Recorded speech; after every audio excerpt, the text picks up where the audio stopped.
다윗은 하나님을 지극정성으로 섬기고 또 크게 사랑했던 사람이었습니다.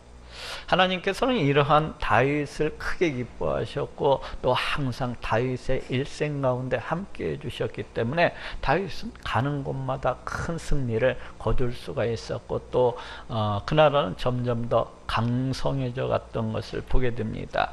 그런 와중에 다윗은 그 자신이 거할 궁전을 백향목으로 아주 화려하고 아주 웅장하게 그렇게 건축하기도 했습니다. 그러한 때 하루는 다윗이 그 화려한 백향목 그 궁전을 거닐다가 문득 우리 하나님의 그 임재처수를 상징을 하는 그 하나님의 궤를 생각을 하게 되었어요. 그 자신은 그 화려한 백향목 궁전에 누웠는데 그 하나님의 궤는 아직도 그 초라한 그 장막 가운데 그 휘장 가운데 그대로 자리를 하고 있었습니다. 다윗은 그 자신도 모르게 안타까운 한숨을 토해냈습니다. 아, 나는 백향목궁에 거하거늘 우리 하나님의 궤는 저 초라한 휘장 가운데 있도다. 이 말씀 속에는 그 하나님의 궤를 향한 이 다윗의 안타까운 마음과 그 괴로운 심정이 그대로 나타나고 있는 것을 보게 됩니다. 마침내 다윗은 하나님의 집, 곧 성전을 건축하기로 작정을 합니다. 그렇지만 하나님께서는 다윗이 많은 전쟁에서 피를 흘렸다는 이유로 이를 허락지 않아 주셨어요. 그렇지만 하나님께서는 다윗의 이러한 마음을 기뻐하시고 또 크게 기뻐하셨습니다. 그 어떤 것보다도 우리 하나님을 먼저 생각을 하고 그 어떠한 것보다도 우리 하나님을 더 위하고 하나님을 더 뜨겁게 사랑하는 이 다윗의 이러한 모습을 우리 하나님께서는 몹시 뛸 듯이 그렇게 기뻐하고 또 기뻐하셨습니다. 네가 내 거할 집을 짓겠다고? 내가 이스라엘 그 어떤 지파에게도 내가 거할 집을 지어달라고 그렇게 말을 한 적이 없는데 뭘 이런 것을 다 이렇게 하시면서 우리 하나님께서는 다윗을 축복하시고 또 축복해 주셨어요. 오늘 본문은 다윗을 향한 우리 하나님의 이러한 축복된 말씀을 가득 담고 있습니다. 오늘 본문 사무엘하 7장 8절에 그러므로 하고 말씀을 하고 있어요. 그러므로 이 때문에 내가 이래서 너를 양치기 목동에서 불러내어서 이스라엘 왕을 삼은 것이라니까. 이 때문에 내가 이래서 네가 어디를 가든지 내가 너와 함께해서 네 모든 대적들 네 앞에서 그렇게 다 멸하여 줬던 것이니까.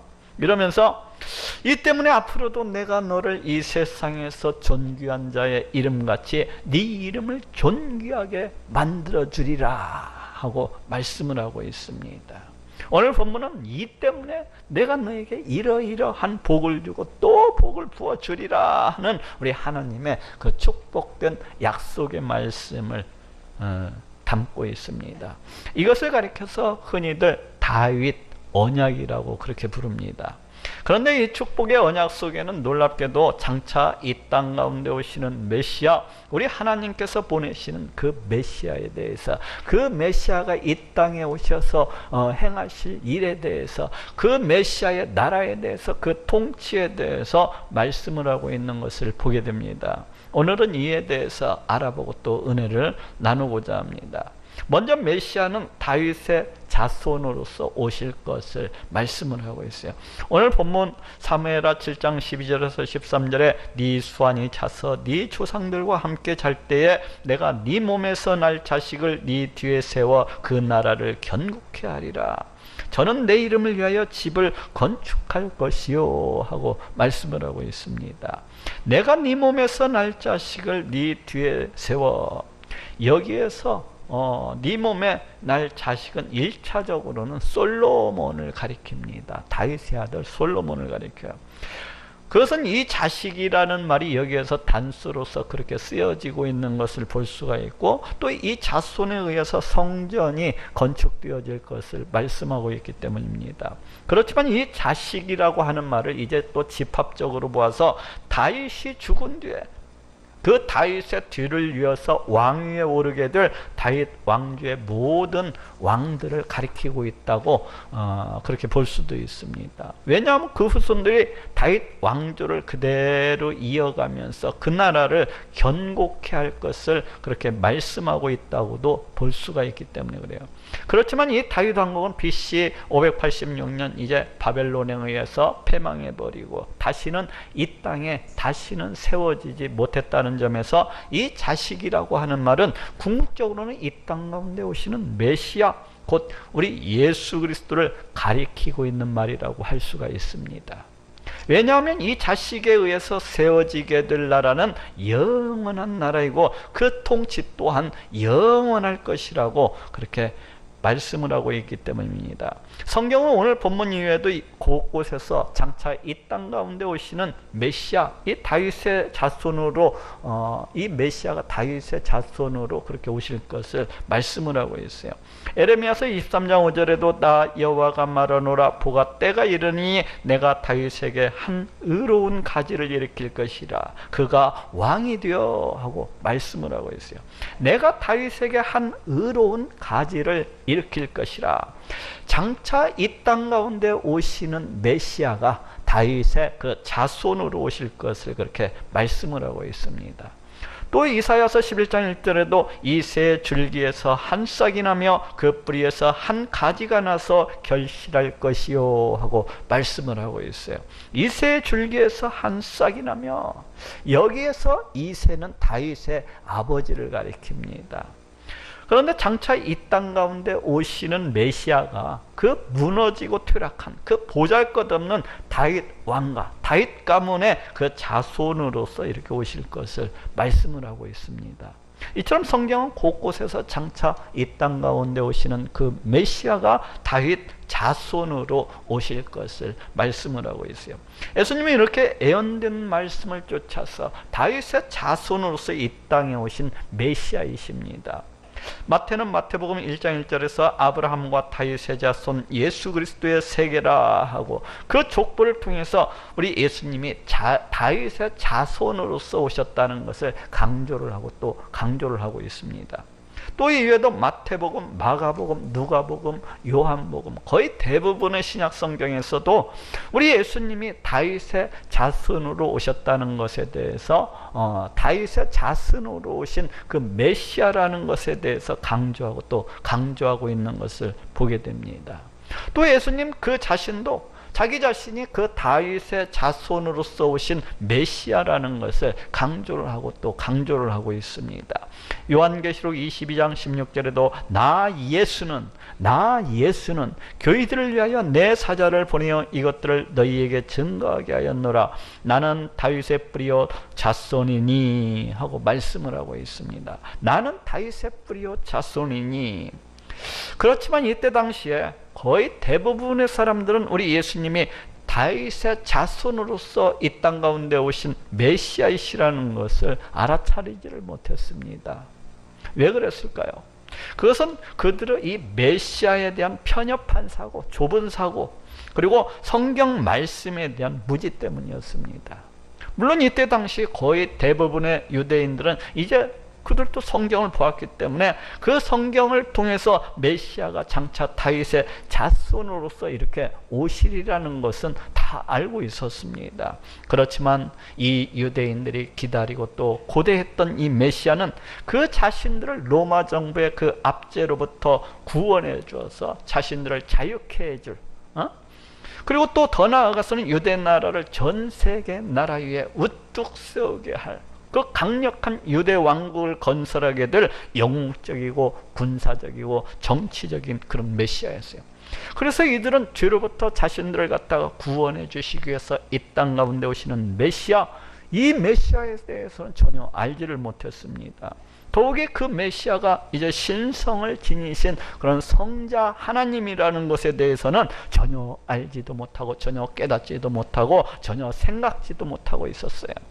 그러다 보니까 우리 예수님께서 다윗의 자손으로서 그렇게 오셨음에도 불구하고, 메시아로서 이 땅 가운데 오셨음에도 불구하고 이들은 이를 전혀 받아들이지도 아니하였고 또 믿으려고도 하지를 않았습니다.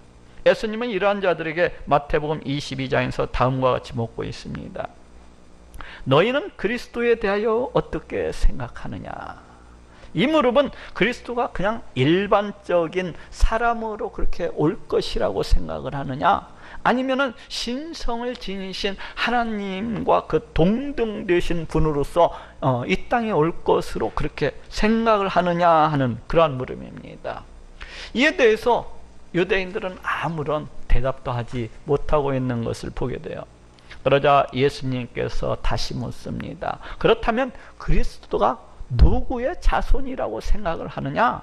그러자 그들은 그때는 자신 있게 다윗의 자손입니다 하고 이렇게 대답을 하고 있습니다.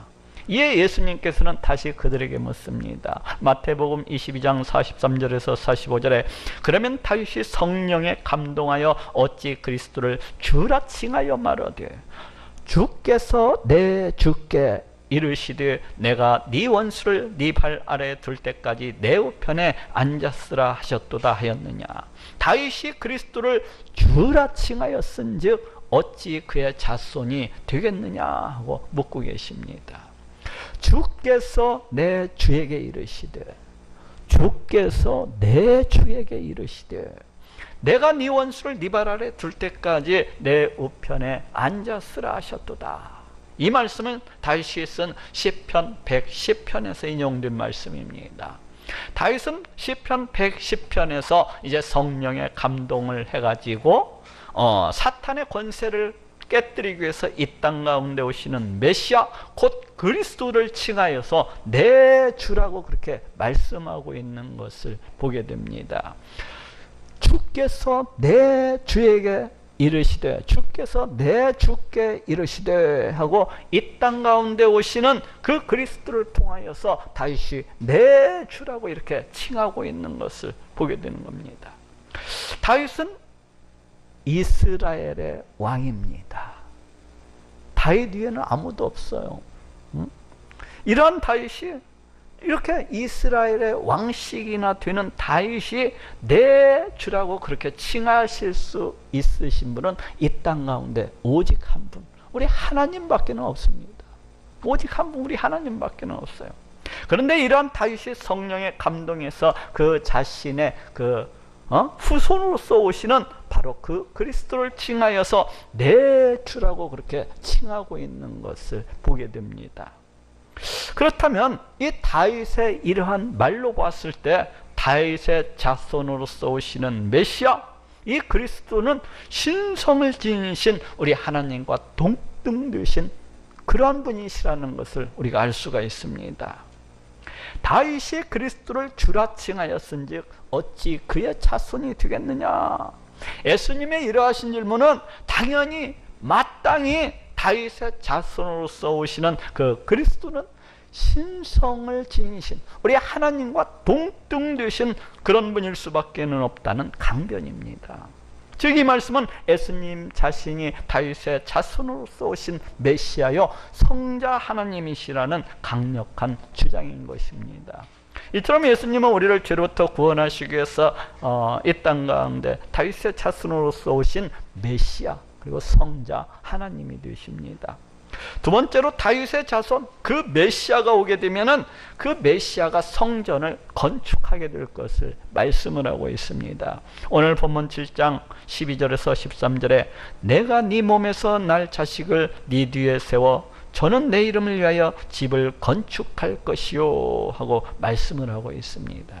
여기에서 네 몸에서 날 자식이라고 하는 것은 앞에서도 이야기한 것처럼 1차적으로는 솔로몬 왕을 가리킵니다. 그렇지만 궁극적으로는 이 땅 가운데 오시는 메시아 곧 다윗의 자손으로서 오시는 메시아를 가리키는 말이에요.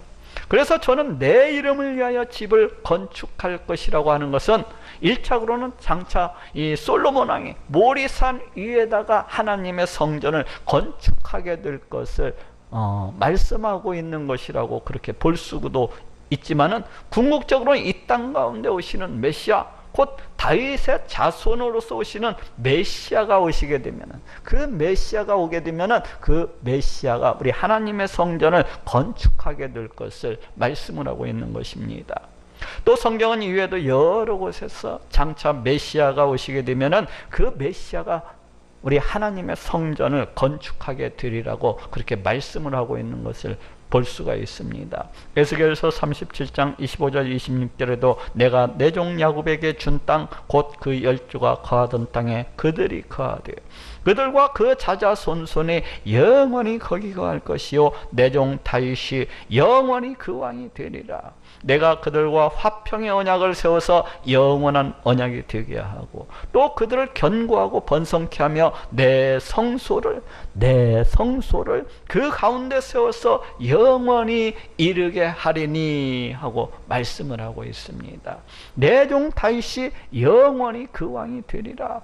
내 성소를 그 가운데 세워서 영원히 이르게 하리니. 이제 때가 되면은 여기 다윗으로서 예표되고 있는 이 메시아가 오셔서 영원한 그런 왕이 되시리라는 것이고, 또 그 메시아는 성전을 그 백성들 가운데 세우셔서 영원히 이르게 하리라고 그렇게 말씀을 하고 있습니다. 또 스가랴서 6장 12절 13절에도 만군의 여호와께서 말씀하시되 보라 순이라 이름하는 사람이 자기 곳에서 돋아나서 여호와의 전을 건축하리라. 그가 여호와의 전을 건축하고 영광도 얻고 그 위에 앉아서 다스릴 것이요 하고 말씀을 하고 있습니다. 보라 순이라 이름하는 사람이 자기 곳에서 돋아나서 여호와의 전을 건축하리라. 여기에서 말하고 있는 이 순이라고 이름하는 사람도 다름 아닌 다윗의 가지로서 이 땅 가운데 오시는 메시아를 가리키는 말입니다. 그 메시아가 오게 되면은 여호와의 전을 건축하리라 하고 말씀을 하고 있습니다. 이처럼 성경은 여러 곳에서 장차 이 땅 가운데 오시는 메시아, 그 메시아가 오게 되면은 성전을 건축하게 되리라고 말씀을 하고 있어요. 어떻게 되었습니까? 우리 예수님은 성경에 예언된 대로 다윗의 자손으로서 또 메시아로서 이 땅 가운데 오셨습니다. 그렇지만 예수님은 이 땅 가운데 오셔서 우리 눈에 보이는 건축물로서의, 이러한 건축물로서의 그 어떠한 성전도 건축하신 적이 한 번도 없습니다. 오히려 예수님은 그 자신의 육체가 성전이셨어요. 요한복음 1장 14절에도 말씀이 육신이 되어 우리 가운데 거하심에 하고 말씀을 하고 있습니다. 여기에서 거하신다고 하는 것은 뭐 장막을 치다 아니면 장막 속에 머무르다 하는 그러한 뜻을 가지고 있습니다. 곧 출애굽할 때 우리 하나님께서 그 광야 장막 가운데 이렇게 임재하셨던 것처럼 성자 하나님이신 우리 예수님께서 그 육체를 장막 삼아서 그렇게 머무르고 계신 것처럼 표현을 하고 있습니다. 예수님께서도 그 자신의 육체를 마치 성전인 것처럼 그렇게 여기셨던 것을 보게 돼요. 요한복음 2장에 보건대 유대인들이 하늘로서 온 표적을 구할 때에 우리 예수님께서는 너희가 이 성전을 허물라 내가 사흘 동안에 일으키리라 하고 말씀을 하고 있습니다. 너희가 이 성전을 헐라 내가 사흘 동안에 일으키리라. 유대인들은 이 말씀에 대해서 전혀 이해를 하지 못하고 이 성전은 46년 동안에 걸쳐서 그렇게 지었거늘 네가 무슨 재주가 있다고 3일 동안에 일으키겠느냐 하고 반문을 하고 있습니다. 그렇지만 예수님께서는 자기 성전된 자기 육체를 가리켜서 그렇게 말씀하신 것이라고 말씀을 하고 있어요. 요한복음 2장 21절에 그러나 예수는 성전된 자기 육체를 가리켜 말씀하신 것이라 하고 말씀을 하고 있습니다.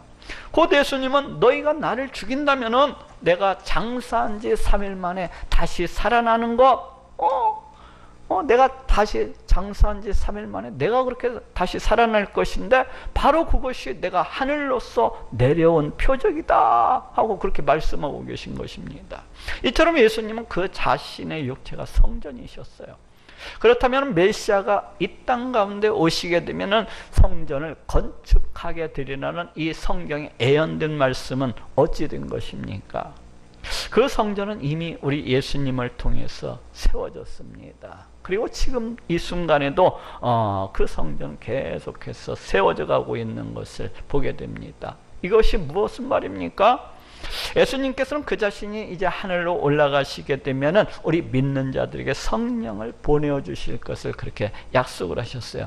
요한복음 14장 16절에도 내가 아버지께 구하겠으니 그가 또 다른 보혜사를 너희에게 주사 영원토록 너희와 함께 있게 하시리니 하고 말씀을 하고 있습니다.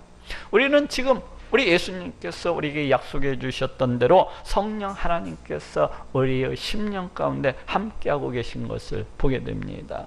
성령 하나님께서 우리를 하나님의 성전 삼으시고 계신 것입니다. 그래서 고린도전서 3장 16절에도 너희가 하나님의 성전인 것과 하나님의 성령이 너희 안에 거하시는 것을 알지 못하느뇨 하고 말씀을 하고 있어요. 우리 한 사람이 모두 다 하나님의 성전이 되고 있는 것을 알 수가 있습니다. 아니, 우리 모두가 하나의 성전으로서 또 그렇게 지어져 가고 있는 것을 보게 돼요.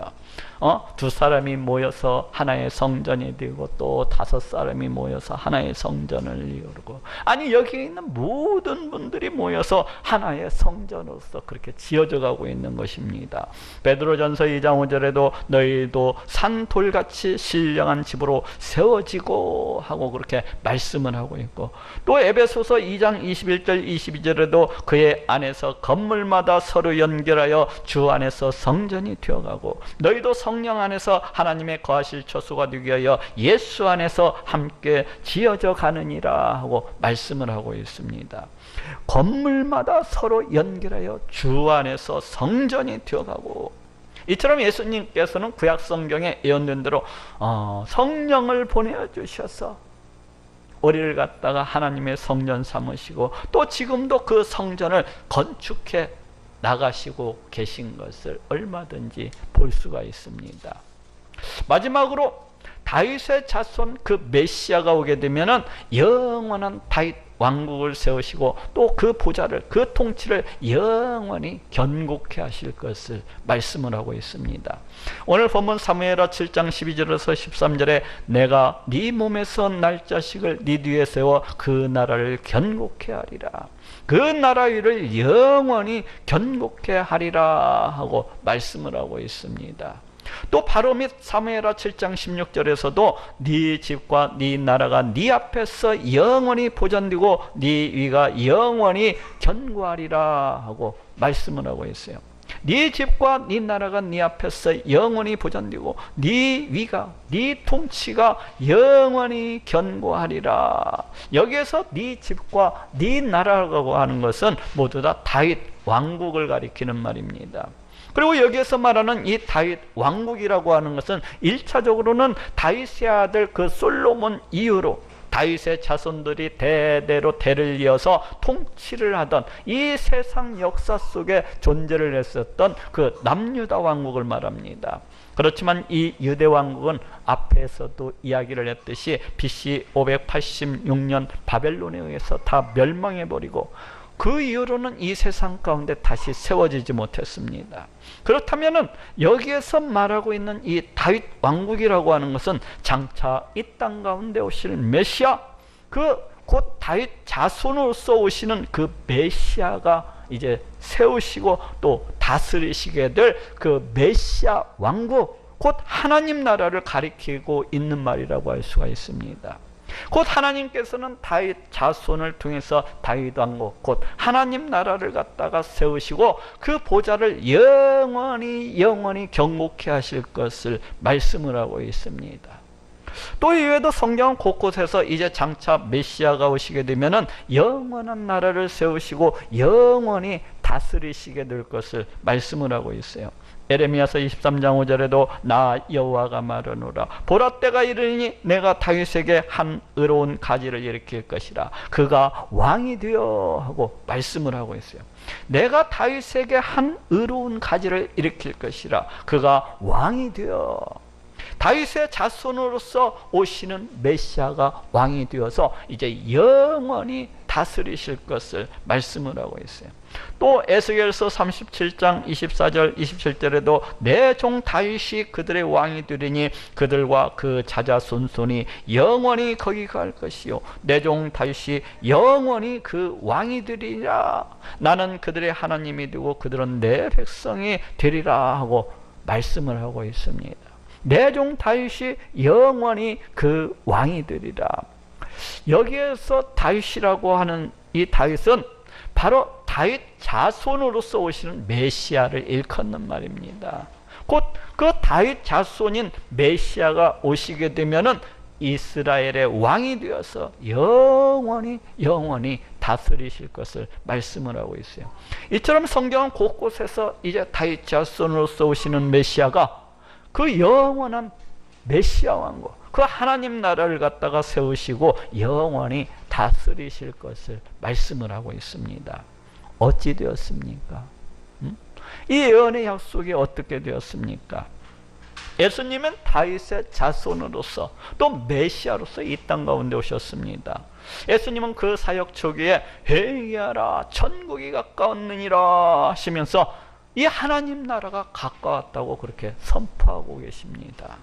이 하나님 나라가 무엇입니까? 이 하나님 나라는 앞에서도 이야기했듯이 다윗 자손으로 오시는 그 메시아가 왕이 되어서 영원히 다스리시는 그러한 나라입니다.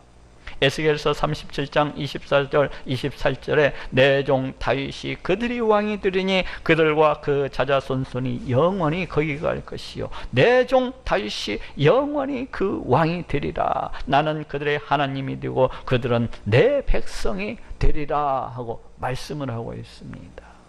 내 종 다윗이 영원히 그 왕이 되리라. 다윗의 자손으로서 오시는 메시아가 왕이 되어서 영원히 다스리실 것을 말씀을 하고 있어요. 또 나는 그들의 하나님이 되고 그들은 내 백성이 되리라. 이 하나님의 나라는 죄와 사망의 권세가 다 떠나가 버리고 또 사단의 권세도 다 떠나버리고 또 그 죄로 인해서 하나님과 원수가 되었었던 자들이 이제 값없이 용서함을 받고 우리 하나님과의 관계가 회복이 되는 그러한 나라입니다. 또 이 하나님의 나라는 사탄의 종로로 타던 자들이 우리 하나님께로 돌아와서 하나님을 내 하나님으로서 섬기고 그 자신들은 하나님의 백성이 되고 그 자신들은 하나님의 자녀가 되는 그러한 나라입니다. 또 이 하나님의 나라는 오늘 본문에서 다음과 같이 말씀하고 있기도 합니다. 오늘 본문 사무엘하 7장 10절에서 11절에 내가 또 내 백성 이스라엘을 위하여 한 곳을 정하여 저희를 심고 저희로 자기 곳에 가여 다시 옮기지 않게 하며 악한 유로 전과 같이 저희를 해하지 못하게 하여 전에 내가 사사를 명하여 내 백성 이스라엘을 다스리던 때와 같이 않게 하고 너를 모든 대적에서 벗어나 평안케 하리라 하고 말씀을 하고 있습니다. 이스라엘을 위하여 한 곳을 정하여 저희를 심고 저희로 자기 곳에 가하여 다시 옮기지 않게 하며 더 이상 그 이스라엘 백성들이 그 대적들에게 포로로 붙잡혀서 끌려가거나 아니면 그 대적들을 갖다가 피하여서 이리저리로 도망다니지 아니할 것이라고 그렇게 말씀을 하고 있습니다. 이것이 하나님의 나라예요. 또 악한 유로 전과 같이 저희를 해하지 못하게 하여 더 이상 악한 자들이 그 백성들을 해하지 못하게 할 것을 그렇게 말씀을 하고 있습니다. 이것이 바로 하나님의 나라입니다. 또 너를 모든 대적에게서 벗어나 평안케 하리라. 사탄의 모든 공격으로부터 벗어나서 자유하게 되고 또 이 세상의 모든 염려와 근심과 걱정과 두려움부터 벗어나서 평안을 누리게 될 것을 말씀을 하고 있습니다. 바로 이것이 하나님의 나라입니다. 이러한 하나님의 나라는 이 세상에 있는 나라들처럼 우리 눈으로 볼 수 있게 그렇게 세워지는 것도 아니에요. 우리 이 세상에 있는 나라들처럼 그렇게 이렇게 우리 눈으로 볼 수 있게 그렇게 임하는 것도 아니고 또 여기 있다 또 저기 있다 그렇게 말할 수 있는 것도 아닙니다. 예를 들면은 이 세상 나라들처럼 저기 남미에 그 나라가 있다 아니면 저기 유럽에 있다 그렇게 말할 수 있는 그런 나라가 아닙니다. 어느 날 바리새인들이 우리 예수님께 물었습니다. 하나님의 나라가 어느 때에 임하나이까? 그때 우리 예수님께서 다음과 같이 대답하시고 있습니다. 누가복음 17장 20절에서 21절에 예수께서 대답하여 가라사대 하나님의 나라는 볼 수 있게 임하는 것이 아니요 또 여기 있다 저기 있다고도 못하리니 하나님 나라는 너희 안에 있느니라 하고 말씀을 하고 있습니다.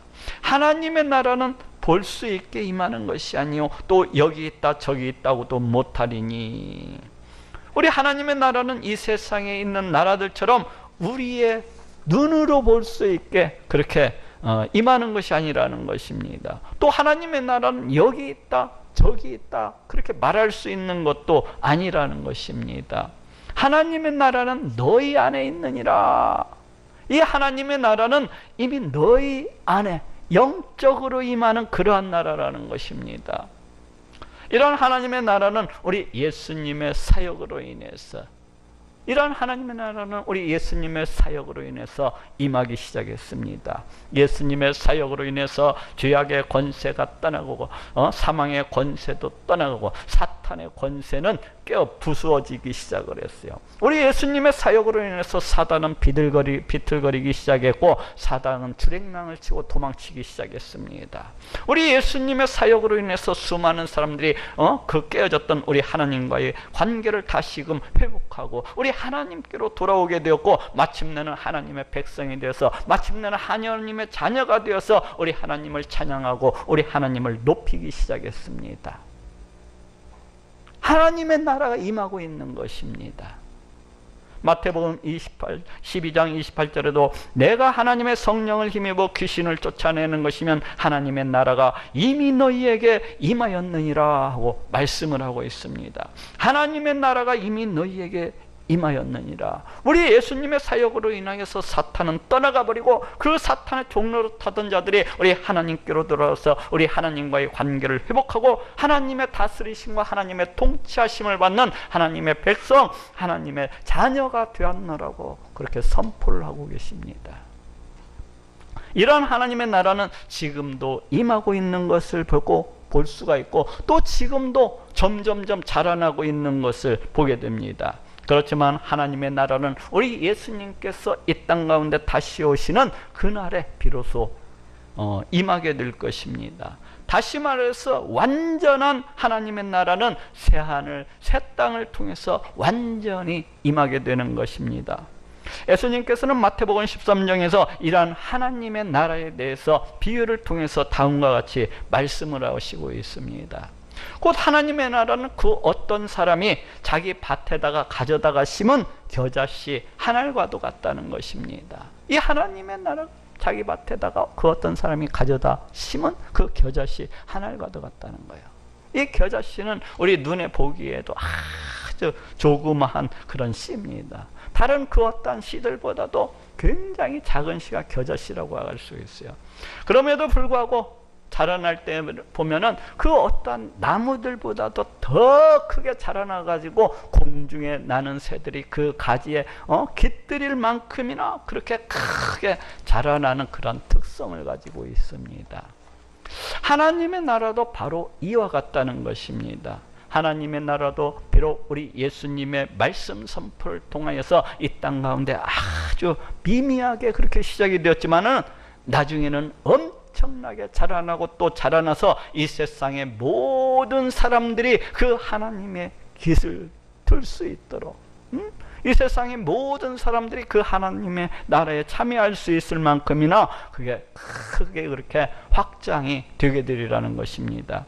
이렇듯 예수님께서는 이 땅 가운데 다윗의 자손 곧 메시아로 오셔서 지금도 이 하나님 나라를 계속해서 그렇게 세워나가시고 계신 것을 볼 수가 있습니다.